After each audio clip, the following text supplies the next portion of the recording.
والصلاة والسلام على سید الانبیاء والمرسلین اما بعد فاعوذ باللہ من الشیطان الرجیم بسم اللہ الرحمن الرحیم۔ الحمدللہ الہادی پروگرام میں رحمت کونین صلی اللہ علیہ وسلم کی اطاعت و فرمانبرداری کا موضوع جو ایک قرآنی موضوع ہے ہم نے منتخب کیا تھا اور اس سے متعلقہ آیات کریمہ عرض کی تھیں، اور اب چونکہ اطاعت رسول احادیث میں موجود احکام کو جانے بغیر ممکن نہ تھی تو ہم حدیثیں ذکر کر رہے تھے، اور اکثر کوشش یہ کرتے ہیں کہ مستند احادیث بخاری ہے، مسلم ہے، ابو داؤد، ابن ماجہ، نسائی اور ترمذی وغیرہ جو صحاح ستہ کہلاتی ہیں اس کی حدیثیں آپ کی خدمت میں ذکر کریں، اور خاص طور پہ وہ جن میں احکام بیان ہوئے ہیں۔ یہ آپ کو بتایا تھا کہ حکم ایک براہ راست ہوتا ہے کہ واقعی وہ صیغہ یا لفظیہ سے استعمال ہوتا ہے جو حکم کے لیے بنایا گیا ہے، اور بعض اوقات ایک خبر کے طور پہ سرکار کوئی بات بیان فرماتے ہیں لیکن اس میں حکم کا معنی پوشیدہ ہوتا ہے، یا کوئی وعید بیان فرماتے ہیں، عذاب بیان کر دیتے ہیں سرکار، بظاہر فعل سے روک نہیں رہے لیکن عذاب بیان کر رہے ہیں، تو عذاب کا بیان کرنا ہی یہ ثابت کرتا ہے کہ آپ منع فرما رہے ہیں کہ یہ فعل مت کرو، کیونکہ کرو گے تو عذاب ہوگا۔ یہ تھوڑا سا توجہ رکھیں۔ آج ایک مزید حدیث لیتے ہیں، بخاری کی روایت ہے، سیدہ عائشہ صدیقہ رضی اللہ تعالی عنہا اس کی راویہ ہیں۔ یہ کہتی ہیں کہ نبی کریم صلی اللہ علیہ وسلم نے ارشاد فرمایا کہ جو شخص اس بات کی نظر مانے کہ وہ اللہ تعالیٰ کی اطاعت کرے گا تو اسے اللہ تعالیٰ کی اطاعت کرنی چاہیے، اور جو شخص اللہ تعالیٰ کی نافرمانی کی نظر مانے تو وہ اس کی نافرمانی نہ کرے۔ پہلے ایک نظر کا اور منت، جس کو منت بھی کہتے ہیں، اس کا تصور یاد رکھیں کہ بعض اوقات ہم اللہ تبارک و تعالیٰ سے ایک وعدہ کرتے ہیں کہ اللہ تعالیٰ میں ایسا کروں گا یا نہیں کروں گا، اور کبھی یہ وعدہ مشروط ہوتا ہے کبھی غیر مشروط ہوتا ہے، اس کو منت ماننا یا نظر ماننا کہتے ہیں۔ غیر مشروط کی مثال جیسے کوئی کہے اللہ تعالیٰ اگر میں صحت مند ہو گیا تو میں تیری رضا کی خاطر 2 روزے رکھوں گا یا اتنے نوافل پڑھوں گا یا کچھ مساکین کو کھانا کھلاؤں گا، یہ ایک منت مانی ہوا ہے کہ اللہ سے وعدہ کیا ہے اور مشروط ہے کہ صحت ہوگی تو اس کا حکم تو یہ ہوتا ہے کہ جب صحت حاصل ہو جائے تب اس کے بعد وہ چیز وہ عمل کرنا واجب ہوگا۔ اور بعض اوقات ایسا ہوتا ہے کہ انسان غیر مشروط قسم کھاتا ہے یا منت مانتا ہے، مثلا مجھ پر اللہ تعالیٰ کی رضا کے لیے ایک جانور کا ذبح کرنا لازم ہے، اس طرح وہ کر لیتا ہے، میں رمضان اللہ کی رضا کے لیے رمضان کے 2 روزے رکھوں گا، رمضان میں اعتکاف کروں گا یا رمضان کے علاوہ روزے رکھوں گا، تو بس جیسے اس کی زبان سے نکلتا ہے، اب اس میں کوئی عمل کے ساتھ اس کو مشروط نہیں کیا، اس پر وہ چیز لازم ہو جاتی ہے، اب کرنی ہوگی۔ پھر یہ مقید ہوتا ہے، کبھی غیر مقید ہوتا ہے، یعنی اگر وقت کے ساتھ اس کو مقید کیا گیا ہے، مثلا اے اللہ تعالیٰ میں تیری رضا کی خاطر اس جمعے کا روزہ رکھوں گا تو پھر خاص اسی جمعے میں روزہ رکھنا ہوگا، اور اگر وہ مطلقاً کہتا ہے اللہ تعالیٰ میں تیری رضا کی خاطر ایک روزہ رکھوں گا، اب دن کی تعین نہیں ہے تو پوری زندگی اس کا وقت ہے۔ اور منت کے درست ہونے کے لیے شرط یہ ہے کہ اپنی زبان سے اتنی آواز سے الفاظ ادا کریں کہ آپ کے کان اپنی آواز کو سن لیں۔ لہٰذا بعض لوگ ایسے ہوتے ہیں دل ہی دل میں بس ارادہ کرتے ہیں انشاءاللہ میں اگر امتحان میں پاس ہو گیا تو یوں کروں گا، اب دل میں سوچ رہے ہیں، زبان سے نہیں کہہ رہے۔ اب اگر وہ امتحان میں پاس ہو جاتے ہیں تو یاد رکھیں کہ اس عمل کا کرنا واجب نہیں ہے، اگرچہ بہت اچھا ہے کہ چلو اچھے عمل کی نیت کی ہے تو کر لیں، لیکن واجب نہیں ہے۔ منت اسی وقت بنتی ہے جب اتنی آواز سے الفاظ کو ادا کیا جائے کہ اپنے کان اپنی آواز کو سن لیں۔ اب اس کے بعد اس حدیث کی روشنی میں منت 2 طرح کی ہوتی ہے، ایک جائز کام کی منت، ایک ناجائز کام کی منت۔ اگر کام ایسا ہو جو جائز ہے تو اس منت کو پورا کرنا چاہیے،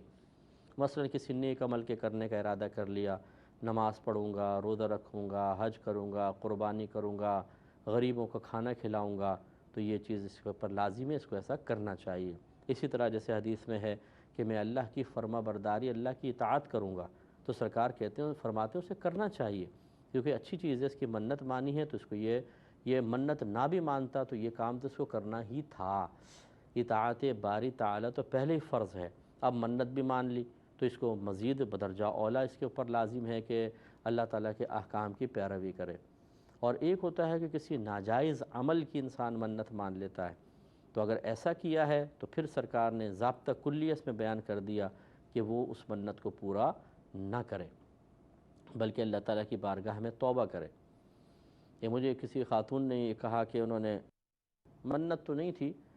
مطلب اس طرح کہہ دیا کہ اگر بالفرض میں امتحان میں فیل ہو جاؤں تو معاذ اللہ ثم معاذ اللہ وہ کوئی کفریہ کام کرے گی، اور دل میں کہتی ہیں ارادہ کیا جیسے میں کسی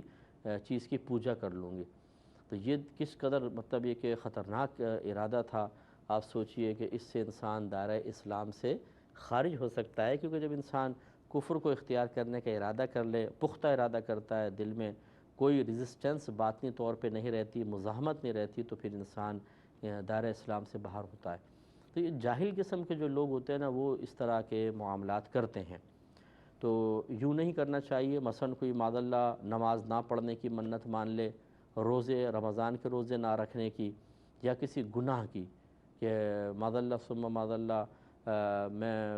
یہ اگر میرا کام ہو گیا تو میں یہ گناہ کروں گا،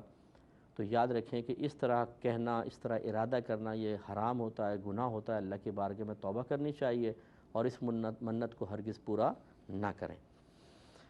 تو اس لیے جو ہمارے بھائی بہن سن رہے ہیں وہ ذرا اپنی سابقہ زندگی پر نگاہ دوڑائیں۔ کبھی ایسا ہوا ہے کہ جذبات میں آ کر جہالت میں مبتلا ہو کر اس طرح منت مان لی ہو، تو اللہ کی بارگاہ میں توبہ کریں۔ اور میں اکثر یہ سمجھاتا ہوں کہ آپ اگر کوئی قدم اٹھانا چاہتے ہیں اور صاحب علم نہیں ہیں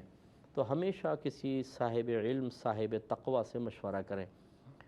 یعنی کسی عالم دین، مستند مفتی صاحب سے اگر آپ کی رسائی ہوتی ہے تو آپ مشورہ کر لیں کہ میں یہ منت ماننا چاہتا ہوں یا چاہتی ہوں، کیا یہ صحیح ہے؟ پھر اس کے بعد آپ کام کریں۔ بعض اوقات ہم کسی ایسے کام کی منت مان رہے ہوتے ہیں جو مناسب نہیں ہوتا۔ منت اچھی ہوتی ہے،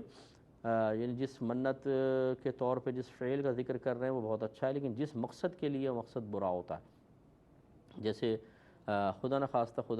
کوئی اس طرح منت مانے کہ اے اللہ تعالیٰ اگر فلاں کی بیوی، فلاں آدمی اپنی بیوی کو طلاق دے دے اور اس کی شادی مجھ سے ہو جائے تو میں تیرے لیے اتنے اتنے روزے رکھوں گا۔ اب یہ بڑے مکروہ ایک فعل کا قصد و ارادہ ہے کہ ایک آدمی اپنی بیوی کو طلاق دے دے اور پھر مجھ سے نکاح ہو جائے۔ اس کا مطلب ان میاں بیوی میں جدائی چاہتے ہیں، اور میرے آقا صلی اللہ علیہ وسلم نے ارشاد فرمایا جو میاں بیوی کے اندر جدائی چاہے وہ ہم میں سے نہیں ہے۔ بہت ہی برا سرکار نے اس کو تصور فرمایا ہے۔ تو بعض ایسے بے وقوف قسم کے ہوتے ہیں، بلکہ وہ تو جادو ٹونے کرواتے ہیں، جادوگروں کے پاس جاتے ہیں کہ جی فلاں کی بیوی کو طلاق ہو جائے اور میری اس سے شادی ہو جائے۔ یعنی ہمیں سوچنا چاہیے کہ اللہ کی تقسیم پر ہم ناراض ہو رہے ہیں کہ فلاں عورت کی شادی اس سے کیوں ہو گئی، مجھ سے کیوں نہیں ہوئی، لہٰذا وہ غم میں مبتلا ہو، دکھ میں مبتلا ہو، اور یقینی سی بات ہے شادی ہوگی تو عورت بھی دکھ میں مبتلا ہوگی۔ تو اس طرح، اور پھر ان کے خاندان تکلیف میں، اگر بچے ہیں تو بچے تکلیف میں، ان سب کی تکلیف کے لیے انسان تمنا کر رہا ہوتا ہے اس کو راحت مل جائے۔ یہ ایسا مطلب پپو ہے کہ اس کو کچھ تکلیف نہ ہو، اس کو جو تکلیف ہو بھی رہی ہے شیطانی تکلیف وہ ختم ہو جائے، چاہے ساری دنیا اذیت میں مبتلا ہو۔ اس قسم کے سیلفش، خود غرض قسم کے لوگ جن کو اپنی ذات کے علاوہ کچھ نظر نہیں آتا، کسی کا دکھ، کسی کی تکلیف، ایسے لوگوں کو دنیا میں بھی ذلت اور رسوائی کی بشارتیں ہیں، اور مرنے کے بعد تو بہت سخت انجام ہوگا۔ سیلفش انسان کو شریعت شدید ناپسند کرتی ہے، جو بے حس خود غرض ہو، اس کے فائدے ہوں، باقی سب چاہے بھاڑ میں جائیں، تو پھر ایسا شخص اللہ تعالیٰ اس کے رسول کی بارگاہ میں کبھی مقبول نہیں ہو سکتا، کبھی کوئی انعام، کوئی درجہ قرب حاصل نہیں کر سکتا، کیونکہ یہ انتہائی گندہ وصف ہے۔ جو اپنی ذات سے بہت زیادہ محبت کرے، جو صرف اپنے فائدوں سے غرض رکھے، وہ ضرور لوگوں کو اذیت پہنچائے گا، ضرور تکلیف پہنچائے گا، ضرور دوسروں کی زوال عزت میں اپنے لیے عزت کے پہلو ڈھونڈے گا، اور یقینی سی بات ہے پھر اس کے لیے خراب قسم کے کام کرے گا۔ تو خلاصہ کلام یہ ہے کہ بہرحال اگر کسی نے اس طرح خراب کاموں کی منت مانی تھی، توبہ کریں اللہ کی بارگاہ میں، اور فوراً سے پیشتر اللہ سے رجوع کریں۔ اور جیسے میں نے عرض کیا کہ پہلے سے ہی کسی اچھے مستند عالم دین سے مشورہ کیجئے، اس کے بغیر ایسے کام نہ کریں ورنہ تباہ ہوں گے۔ بخاری و مسلم کی ایک اور روایت ہے، اس میں نیا ایک حکم موجود ہے۔ حضرت ام شریک رضی اللہ تعالی عنہا بیان کرتی ہیں کہ رسول اللہ صلی اللہ علیہ وسلم نے انہیں چھپکلیوں کے مارنے کا حکم فرمایا۔ اور کیوں؟ کہتی ہیں اور آپ نے فرمایا کہ یہ ابراہیم علیہ السلام پر پھونکے مارتی تھیں، یعنی ابراہیم علیہ السلام کی آگ پر پھونکے مارتی تھیں۔ جب آپ کو آگ میں ڈالا جانے لگا تو نمرود نے اس آگ کو بہت کافی عرصے تک بھڑکایا، اور کہتے یہ ہیں کہ اتنی زبردست آگ تھی کہ اگر فضا میں کوئی پرندہ اس کے اوپر سے گزرتا وہ بھی جل کے ہلاک ہو جاتا تھا، اتنی اونچی آگ اور اتنے شعلے اور اتنے لپٹیں۔ تو یہ جو ایک روایت میں چھپکلی یا گرگٹ جو ہے یہ اس آگ کے قریب آ کر پھونکے مارتا تھا تاکہ وہ آگ اور بڑھے۔ گویا کہ یہ وہ جانور ہے یا حشرات الارض میں سے ہے جس کے دل میں نبی کا بغض تھا، تو اس لیے جو اس کی نسلیں نکلی ہیں ان میں بھی یقینی سی بات ہے جو بڑے کے اندر ہوتا ہے وہ چھوٹے کے اندر بھی منتقل ہوتا ہے۔ تو اس کا مطلب ہے ان میں اللہ تعالیٰ نے یعنی سمجھ لیجئے کہ اللہ تعالیٰ نے ان کو اس لیے تباہ کرنے کا حکم دیا کہ ان میں نبیوں سے بغض موجود ہے اور ان کی نسلوں میں بھی وہ اثرات منتقل ہوئے ہیں، اس لیے پھر گرگٹ اور چھپکلی وغیرہ کو مارنے میں کوئی حرج نہیں ہے بلکہ مارنا چاہیے۔ اور اگلی روایت دیکھیں، حضرت ابو ہریرہ رضی اللہ تعالیٰ عنہ سے روایت ہے کہ نبی کریم صلی اللہ علیہ وسلم نے ارشاد فرمایا کہ جو چھپکلی کو پہلی چوٹ میں مار دے اس کے لیے اتنی اتنی نیکیاں ہیں، اور جو اس کو دوسری چوٹ میں مارے اس کے لیے پہلے شخص سے کم اتنی اتنی نیکیاں ہیں،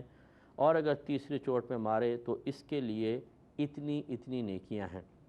حدیث میں ہے قضا و قضا کے الفاظ، اتنی اتنی، یعنی مبہم رکھا، سرکار نے بیان نہیں فرمایا، لیکن کہتے ہیں کہ ایک اور روایت ہے جو مسلم کی ہے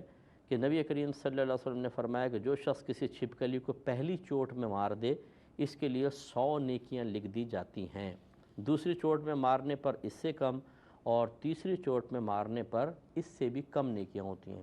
تو یہ دیکھیں بعض اوقات بعض حدیثوں میں معاملہ مبہم رکھا جاتا ہے تو پھر اور دوسری حدیث میں اس کو واضح کر دیا جاتا ہے، تو یہ دوسری حدیث پہلی کے لیے بیان کہلاتی ہے۔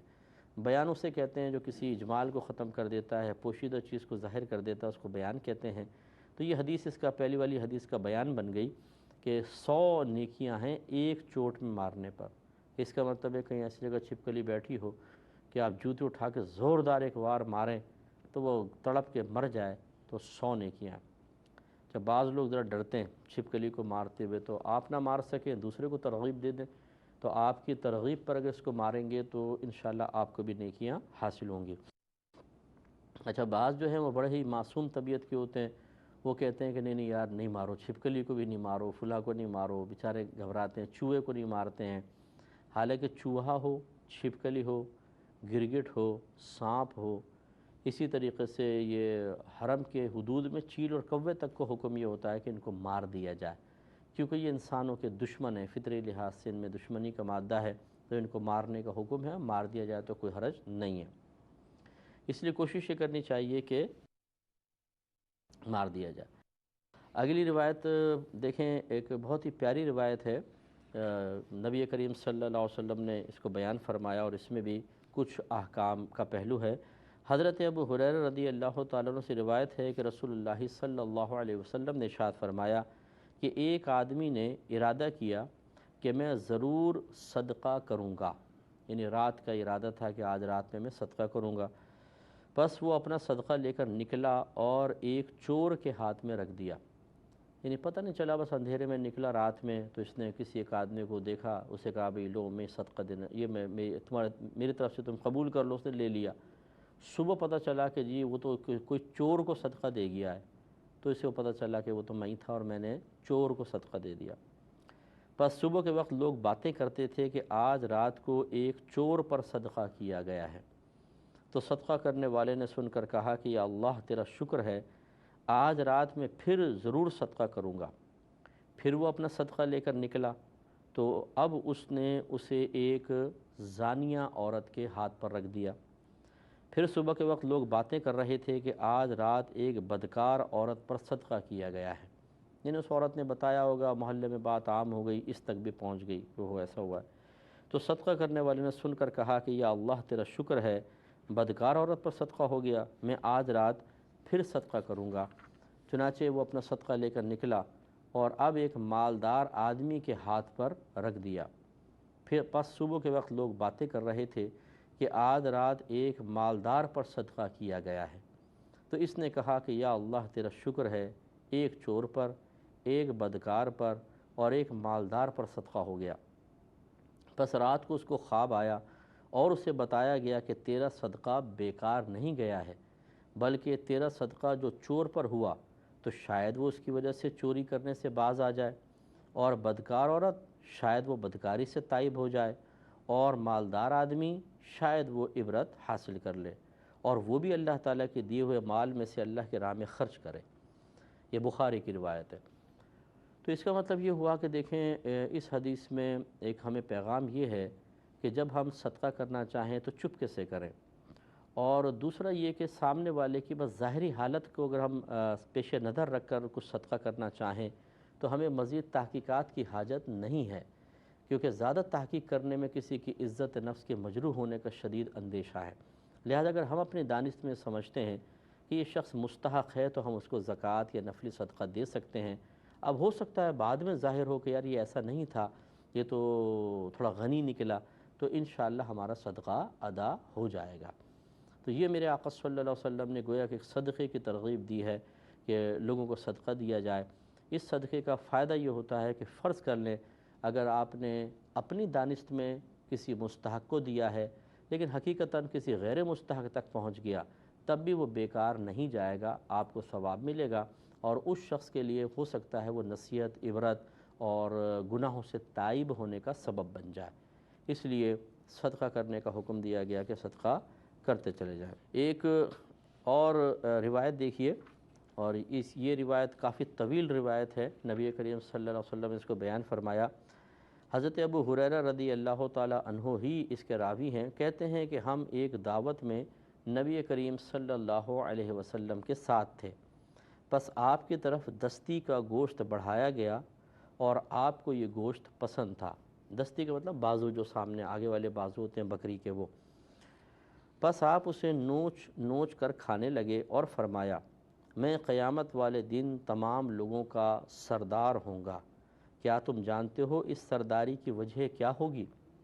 پھر فرمایا کہ اللہ تعالیٰ ایک ہی میدان میں اگلے پچھلے تمام لوگوں کو جمع فرمائے گا، ایک دیکھنے والا ان سب کو دیکھے گا اور ایک پکارنے والا ان سب کو اپنی آواز سنا سکے گا۔ یعنی اس طرح سب ایک جگہ جمع ہوں گے، دیکھنا چاہے تو وہ سب ان کو دیکھ لے، اور پکار کے اگر آواز سب تک پہنچانا ممکن ہو ایک ساتھ تو یہ اتنے بڑا مجمع جمع ہوگا کہ سب کو پہنچا بھی سکے۔ اس میں انشاءاللہ کلام کریں گے، لیکن نیکسٹ پروگرام میں۔ وآخر دعوانا